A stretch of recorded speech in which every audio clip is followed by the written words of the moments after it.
1, 2, 2, 2, 2. Peace, everyone. Peace. Assalamualaikum. Ready to make them. Come on, brother. I came across this site. I wrote some of this will be in my. This quote will be in my. I actually put in my book, Mosei Bey. I'm going to read this and let's start my presentation. A few months ago, I was visiting blog sent by Barb's website. She had an interesting article posted about Jefferson and our war against the Barbary powers. It was a fairly simple read, and thought my 11-year-old grandson might enjoy a story about naval encounters with pirates. As he read the story, he got a really puzzled look on his face. Then he said, "They never told me this." I asked what they never told him.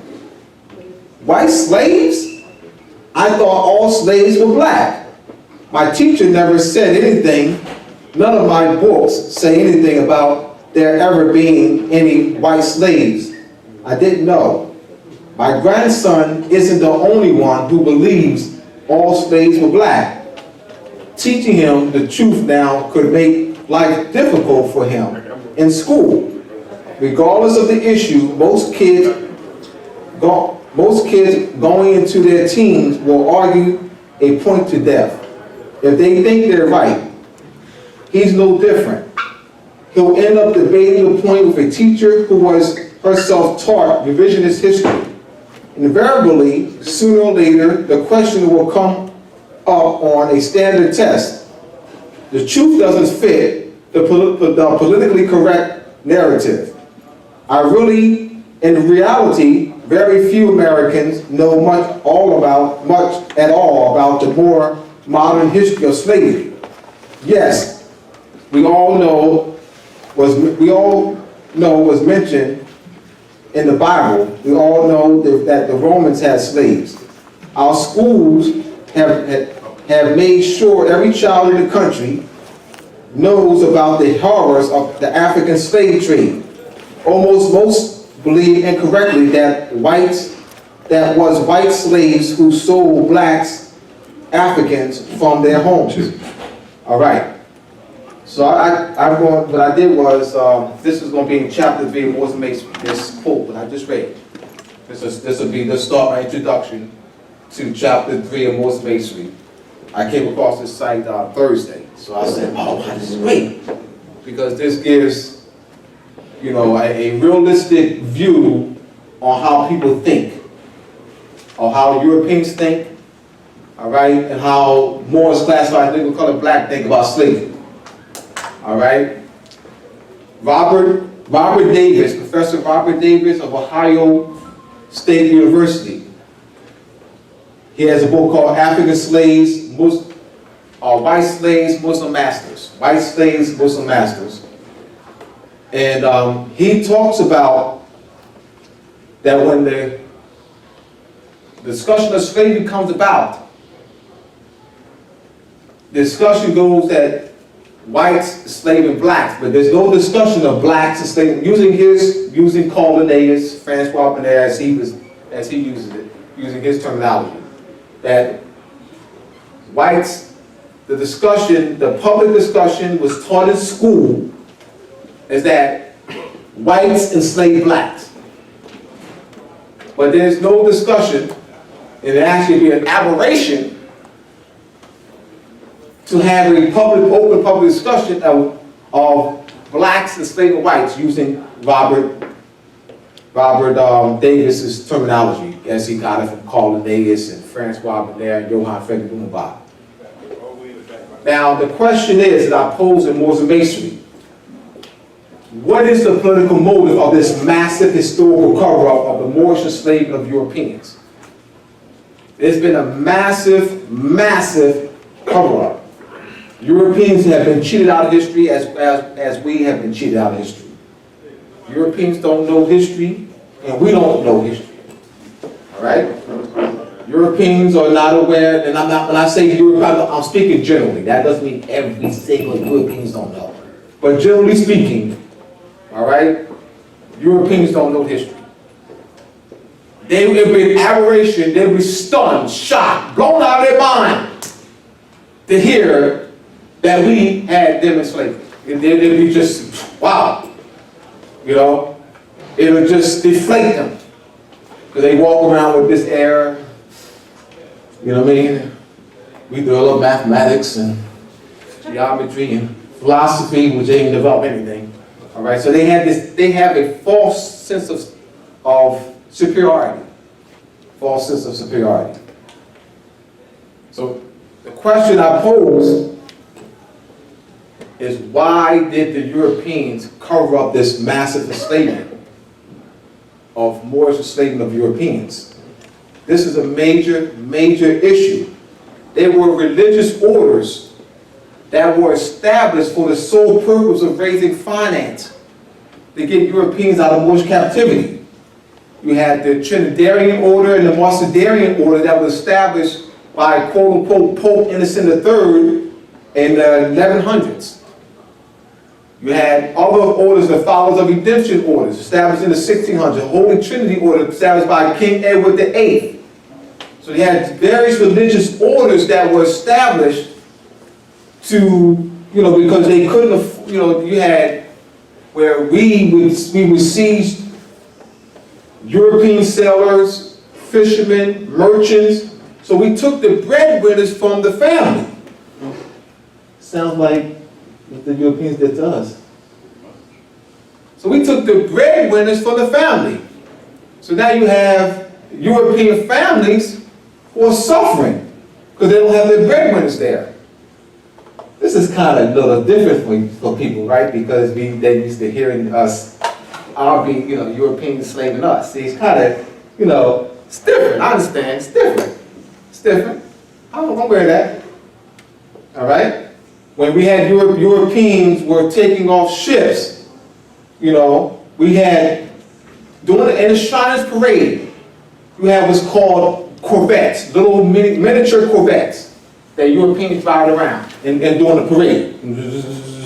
All right? I didn't know the etymology of corvette until the day of the parade in 2013 in Indianapolis. One of our sister Nora in Florida, who was watching the parade as I streamed it, she looked up the etymology of the word corvette and she emailed it to me. Said, Abdullah, etymology of corvette means little ship. I said, oh, once she said that, I'm like, whoa. All right? A corvette, what we would do is a corvette is a fast little ship. Fast little ship, like a tugboat, size of a tugboat, so I can give you a visual. Size of a tugboat, and they're fast. So we would ride these corvettes up to the European ships, and we would hop on board their ships, and actually seize the crews. So the Europeans are what they're doing in the parade, Shriners Parade, is they're what? What are they doing? They're modeling. Right. That's why they rode the corvette. I didn't know until the day of the parade, 2013, why they had the corvettes in the parade. They don't arbitrarily put these things in parades. They have historical significance. I didn't understand about the clowns being in the parades, because they also have clowns in the parade. Until we were leaving the parade, William Wood Bey, the Grand Governor in Indiana, of Moorish Science Temple, Grand Governor, he said to me, we were heading back to the car, he said, we were talking about the clowns being in the parade. He said, well, they have clowns, because clowns were not just funny people. They were not just there for simple entertainment. They entertained before war began. They also accompanied, different ambassadors to different events. I found a book. So the week after the parade, I came across a book called Clowns, Court Justice Everywhere. Court Justice Everywhere by Patrice Otto, Patrice Otto, Court Justice Everywhere. And what she chronicles the use of clowns throughout the world. And clowns had jesters, called jesters or clowns, had a very important role, prominent role. Clowns were instrumental in diplomacy. They accompanied emperors or kings or queens to different festivals and gave advice, diplomatic advice. I'm like, whoa, that's why they had clowns in the parade. So the clowns being in the Shriners Parade are symbolic of the diplomatic relations between us and European powers. So the point I'm making is history is very important. History allows you to put things in their proper perspective. The history that I'm bringing forth, what I will encourage my readers to do, chapter 3 of Moorish Imagery, is to re-examine the transatlantic slave trade story. Very important. The Europeans cannot afford to let us know that we were in a position of power during the 15, 16, and 1700s. I focus on the time periods of the 15 and 1800s because that's the time period of the transatlantic, so-called transatlantic slave trade story. We were seasoned Europeans in the 14, 13, 1200, 1100, 900, 800s, all right, Ottoman Empire and Moroccan Empire, all right? But that's beyond the scope of my book.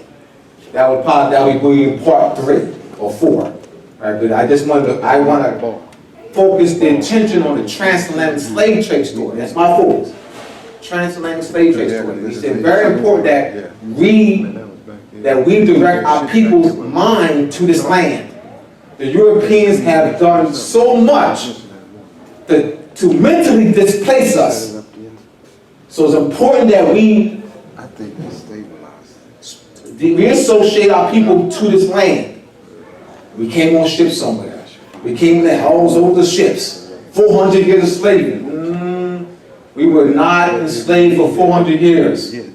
A lot of that is Europeans. So the Europeans added their enslavement onto us. We were not enslaved for 400 years. We had Europeans in slavery for 300-400 years. So that would be the Europeans. So what this does, it has us very focused, puts us in a position of power. And this is what I was saying to you earlier, that we can't start with 1776. 1776 to start there is a distortion. We don't want to start in 1776. We want to start where we were at the heyday of our power. You know, though we were still in position of power in 1777, you know, we were the first country to recognize the United States, but you know, because our power was waning then, you know. So let's go back. We're gonna go back 900s, 800s, 44. So let's go back. And this is why this 1776, I don't start there.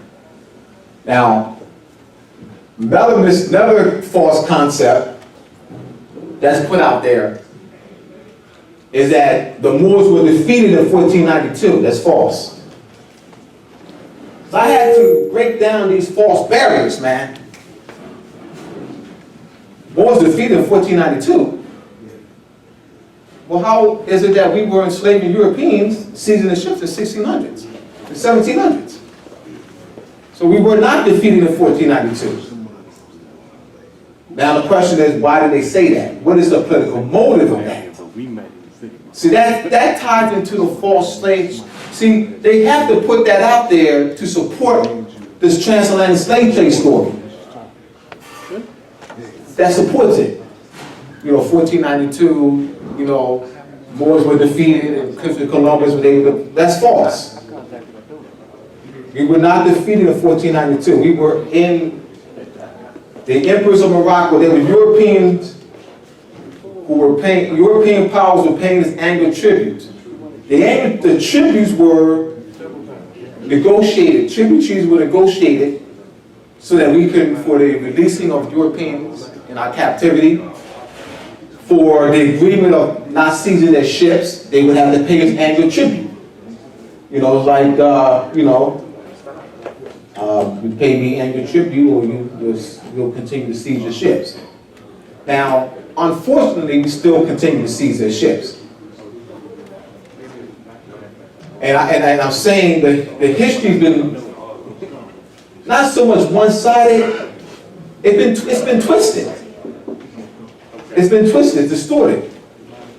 Because they presented, the way the Europeans present their history, so they had an agenda. The agenda is to erase, to cover up their power. We can't afford to let these Moors, these defeated, conquered Moors, know that they were in power. It is dangerous to let them know that we were in power. They were in power. We can't get off the transatlantic slave trade story if we let them know that they're in power. That they enslaved us. So Europeans have been cheated out of history, but it benefits them. See, they would, as Robert Davis says of Ohio State University, he said that Europeans would rather be viewed as cruel colonists. They would rather be viewed as cruel colonists and then to let it be known that they were enslaved by us. Why? Why would Europeans rather be known as cruel colonists than to let out there that they were enslaved by us? What benefits does the Europeans have to be known as cruel colonists and to cover up? Wouldn't the Europeans want the world to know that they were enslaved by us? No, they don't want the world to know that. Why? Because they can't get off that transatlantic slave trade story. That's why. And this is a focus of my chapter 3 of my book, Moors and Masonry. You have a question? A question? Question? Yes. The time frame that you were referring to, after Good question. the time frame that you were referring to after, say, like Moorish in 1492. Right. Could you elaborate a little more on that particular aspect of it? All right. The reason I'm saying that, right. Well, in 1582 was when Ahmad Murray, Emperor of Morocco during that time, 1582, engaged in a treaty with Queen Elizabeth. They had written several letters to each other regarding arms, trade, and also they also united their forces to fight against Spain. That was also one of the discussions in the letters. So this is 1582. That we were in position of power during that time period. And the Europeans, Queen Elizabeth, was also paying annual tribute to us for the release of Moors out of European captivity. So this is after 1492. So I show documentary evidence of our power after 1492 to show that we were not defeated in 1492. We could have not been defeated when you had this tremendous amount of documentary evidence of our power. So what I show our power during the time period of the transatlantic slave trade. You have to first show that. In order for me to have the audience, my readers, to re-examine the transatlantic slave trade story, I have to show that we were in a position of power. Ishmael Moulay, bloodthirsty. This Emperor of Morocco was ruthless. He slit European stomachs open. He cut Europeans' heads off. This Europeans are afraid of us, man. They are. they are afraid, for those who know, they are afraid that when we come back into power, we will do to them what we did to them when we were in power before. That's what they're afraid of. Not that they're afraid right now, I'm not talking that. But they know they're not going to keep us down forever. They're going to keep us down forever. All right? They're going to keep us down forever. All right? So there are Europeans who know the history. I have listed over 50 books. 50 books of Europeans, Moorish capturing Europeans. Over 50 books in Moors and Masonry, chapter 3. There's information that's out there, but I decided to do this area of research. So when you do this area of research, you find the information. It's that African scholars haven't done this area of research. That's all. All right? Well, Mike?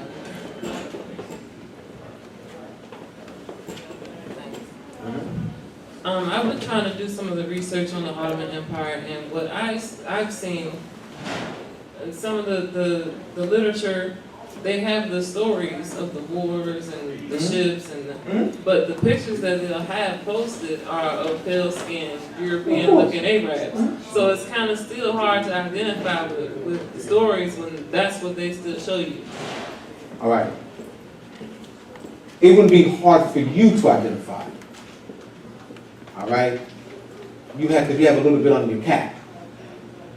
You will become a writer, so you would have an artist draw pictures in your book. I have an artist drawing a picture in Moors and Masonry with Europeans bound in chains, and we're holding scimitars, one European, Moor standing over here wearing a turban, and Moor standing on another end wearing a fez. We have a scimitar. That's an imagery. It's up to us to do things like that. All right? So we would have to, we couldn't use a picture like that. We would have to commission an artist to draw a picture for us. All right? Like a distinctive African, Asiatic features. All right? Wearing turban and fezes, Europeans bound in chains. All right? And I'm going to also make a poster of that. And that poster is going to go all over the world. All right? Kicking butt. We're kicking butt. Question? Other question? All right. This is my style. I like to engage. My style is not just to continue talking. I like to engage. All right. I want to feel you. I want to make sure that you feel where I'm coming from. All right. Yes. The beginning of the class, you began to talk about excerpt from the book. Was that from someone? That's from a site. That's from a site. This European came across a site, blog something. He came across a site and he just responded. This was his. He came across this site. The site that he came across is Blog Sent by Barbs. Was the book about Barbary power? No. This is not a book. This was a site that a European wrote his comments on. Oh, okay. I'm reading a quote. I'm just quoting him. Oh, okay. Yeah, that's a direct quote. I thought you wrote it about. And I thought that when I read that, I said, wow, I can put this in the introduction of Moors and Masonry because what I said, it conveys the idea of how people are thinking today about slavery. That's why that was a realistic narration of how Europeans, would respond if they heard, as his grandson did, that Moors enslaved Europeans. They would be stunned. I mean, children. They had European children here, 11-year-old, 12-year-olds. They would be stunned because their concept of slavery is, and that you're using Carl Linnaeus and Francois Bonnet terminology, whites enslaving blacks. That's their concept. That's it. Whites enslaving blacks. That's it. That's their whole slavery. Whites enslaving black. They even have, when you say a word, When you hear a word, an image comes to your mind. When you hear slavery, image. Slavery, image of us being chained, European being next to us. Slavery, image. Europeans holding us, chained, parading us. What am I doing? I'm flipping it. I'm shocking their mind. So now slavery, Europeans in chains, and us being next to them. Slavery, Europeans in chains. See, I'm flipping it. Because that's the true history. That's the true history. They cover this up. Information is available. Abundance of information is available. It's that African scholars have not done this area of research. That's all. It's like untapped research. But others, Europeans have done it. But Europeans who have done it, it's not part of PBS and, Channel 10, and it's not, museums, and, it's just, it's books that they write, dissertations. I came across dissertations and theses and you name it. Tons of research. National archives, letters between us and European powers, information is available. Is that this information, this is not part of public discussion. It's not part of the textbooks. They would not make this part of the textbook, because why? It upsets the status quo. And the status quo, all right? See, as Robert Davis of Howard State University, the status quo is that Europeans were the dominant world power, trading merchant power. They were not. Morocco and the Ottoman Empire were the dominant seafaring, mercantile, and trading powers. 800, 900, 1100, 1000, 1200, 1300, 1400, 1500, 1600s, 1700s. Now, Ali asked me the question, several people have asked me this question. Abdullah, how do we fall? And I told him that is just out of the scope of my book, and I will have you and others assist me in doing research for part 3. All right? As we can look into Admiralty records. See, what am I doing with my book is using it as a roadmap, giving you, the reader, a roadmap to do further research, to help me do further research. You're not going to be doing all. You're not going to be researching everywhere. I'm going to give you a guide of where to find information. All right? I need help. I need help. Need you to help me research of how we fell. I'm not talking about being general. I'm talking about being specific. But we don't need to be general. Information is available. We can look at Admiralty records. We can look at naval records. All right? We can look in archives in England and Wales and France and Holland and Spain and Germany. All right? I have to go there. I need funding. I need funding to go to Portugal, Spain, Holland, Germany. All right? Go to spend 6 months. Have a team with me spending 6 months to do research in archives. All right? That's what I need. I don't have the funding. All right? I'm not a professor at a university who's got funding. They can spend a year in Spain and Portugal and Spain, Holland. I don't have that. So I'm doing the best that I can and providing information that I do have, hoping that I will gain the funding to do that. All right? I'm talking serious. I'm talking serious. We will get that. All right? Now that because what I've done is I've studied bibliographies of these books. And these bibliographies gave me a roadmap. I learned a lot. Information I didn't even think that existed. Didn't even know where to go. I now know where to go. All right?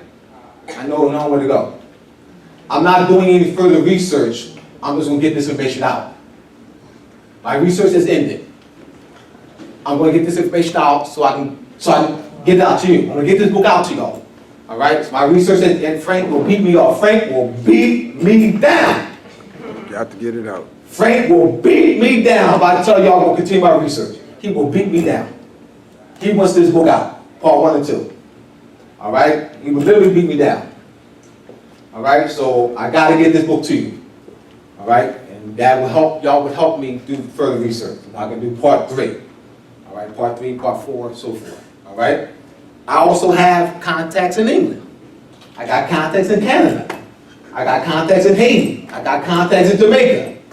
So I get my contacts in England to help me do research. Y'all? Questions? Yes. You one of the first brought it up, and you know, I first watched, but Oh, he needs to, yes. You want to take on the mic? Yeah, I do. Oh, you have questions? You have questions first. No, well, since the mic is over here, sister. I have two. So I wanted to ask you Yes. if you can elaborate, or if in any of the literature or in your book you discuss which the Moorish leaders in Europe. For example, I went to one of the, what was it, the Bay publication, one of the websites, and they mentioned that King George was a Moor, King George III. So do you discuss that? No, I don't discuss, that's how, no, all right, I don't discuss that. Okay. That would be another book, Okay. and good question, I'll tell you why, no, I don't mention that. And one other question. Yes, go ahead. I wanted more information on the quote-unquote Indians here, All right. because I know that there's a relationship. I'm a little bit confused. For example, Cherokee, we took our daughter down to the American Native Museum, what is it, American? Mega Indian Museum Right, so and what is their Smithsonian. view on the relationship between the Moors and Indians, All right, good question, I'll answer. so-called? Yes, My question. all right, let me answer. Okay, Oh, yeah, let me answer a question. okay. All right, the reason why I don't focus on the, there's a book called there's a three-volume book called Images of the Blacks. Showing, and also we have, what's it called, Ancient and Modern Britain, volumes 1 and 2, by David McRitchie, MacRitchie, David McRitchie. Images of the Blacks, volumes 1 and 2. And he shows, he doesn't have any pictures in there, a few pictures. He discusses how the Irish and Scottish clans, that Moors are the progenitors of Irish and Scottish clans. I don't go into that because that's outside the scope of my book. Okay. See, I don't want to deal with so many issues. Right, I want to get our people, the reader, to focus on a point. You know, if I start, because when I can't just mention something. I have to, once I mention it, I gotta explain it. I can't just mention a sentence and then leave it alone. That is illogical to do. That's not good writing. You do not just want to mention a sentence and leave it alone. Once you mention something, you will have to back it up, support it, and you're looking into 5 pages, 10 pages, 20 pages. This man will beat me down. Keep on and on. He'll beat me down. So I can't mention certain things because then it's going to expand, he'll beat me down. Yeah, you know, he'll beat me down. You know, and I'm saying that with love. You know what I mean? I'm saying that with love. Because he's been on me supportively. You know, he's, you know, and encouraging me to get it done. So that's when I say beat down, for those on camera, we're not talking about a literal beat down. We're talking about I'm people to get on me through love. All right.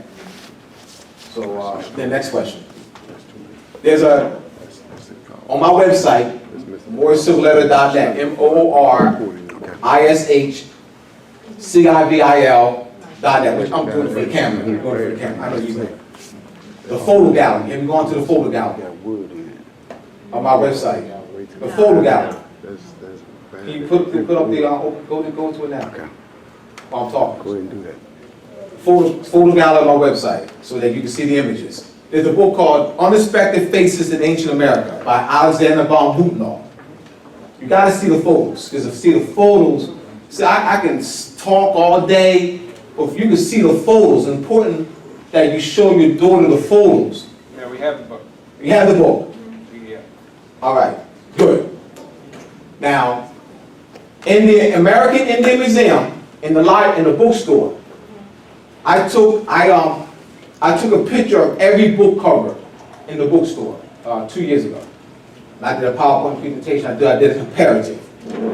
Now, the pictures that you see on the book cover have narrow noses and thin lips. They don't look like the stone heads, the pictures that are on that in the Unexpected Face in Ancient America. All right, so you need to show your daughter, which I've done, a comparative, so she can see for herself. You want to show her the Unexpected Face in Ancient America, stone heads, statuettes, figurines, and masks, and then take her to the American Indian Museum and have her do a comparative analysis of the images or the phenotypes. She's going to do an ethnographical study. All right, an ethnographical study means she's going to look at the phenotypes, the facial features. I'm explaining what I mean. The facial features, the types, the bone structure, the lips, and the eyebrows, and so forth. And she's going to compare what she saw at the American Indian Museum, all right, with that of pictures in Unexpected Face in Ancient America. It's important that you do that. Very important. It's a contradiction. So what do the Indians or Native Americans or American Indians look like? Not the ones you see on reservations. That's a distortion. So it's important that we focus our people's attention on this land. Chapter 2 of Moors Masonry deals with all that. It deals with the names, the deceptive meanings attributed to the names America, American, United States of America, U.S., and USA. The Europeans, and I got you, brother, I didn't forget you, I just want to finish your question. The Europeans have falsely interchanged the generic term United States and the United States, generic term United States of America, U.S. and USA, with the name America, as though they have the same meaning. An American does not mean United States citizen.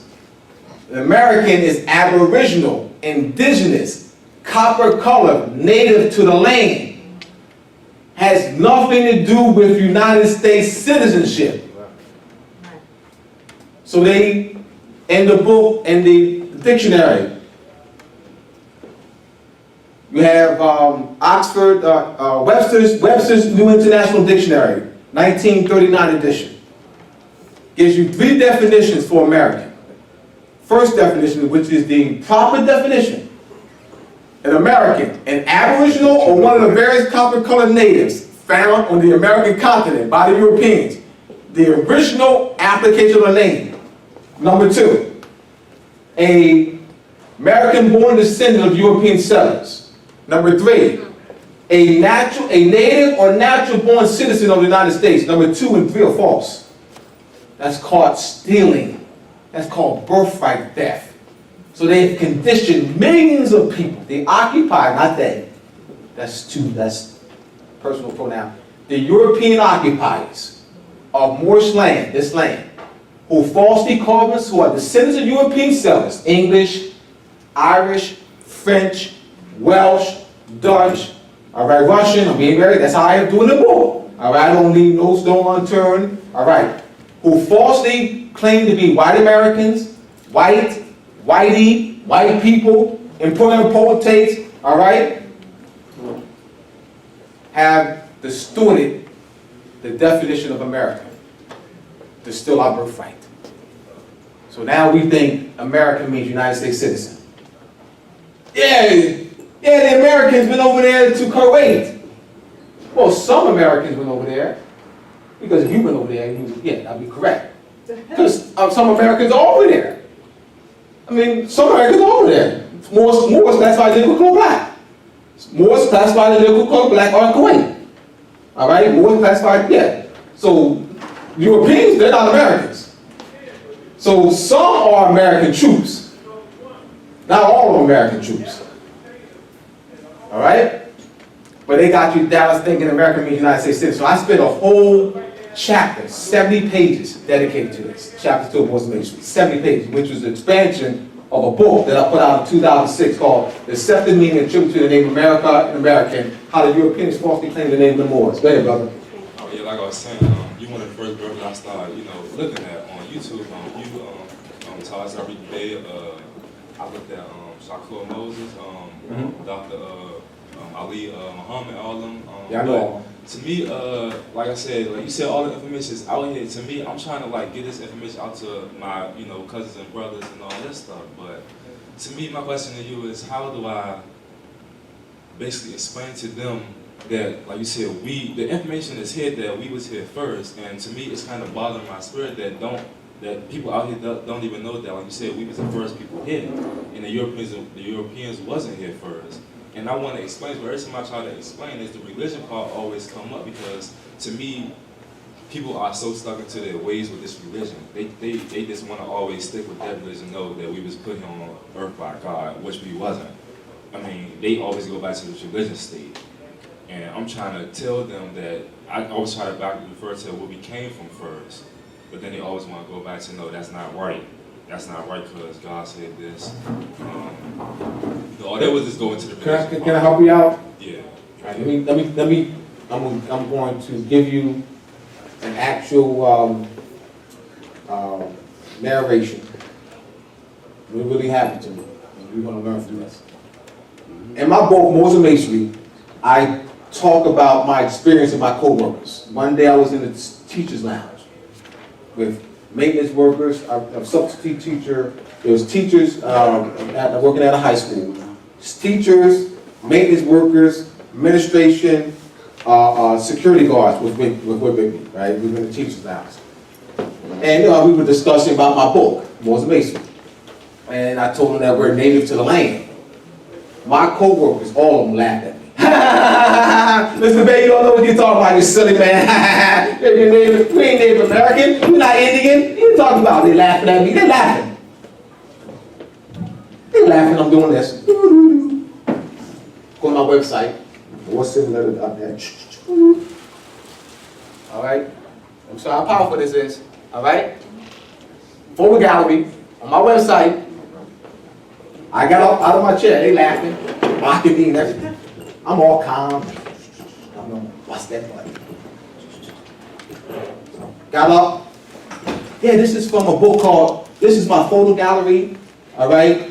And this is from the book called Unexpected Faces of Ancient America by Alexander von Hugenau. These are stone heads, figurines, statuettes, all right? These are not actually, I'm just, statuettes, masks, all right, that are found in North America, Central America, South America. Guess what? The room got quiet. They went from laughing, mocking, everything. The room got quiet. I said that to say this. Don't tell them, show them. You mentioned telling them. You said telling. The problem is you tell them, show. You get my point? Show.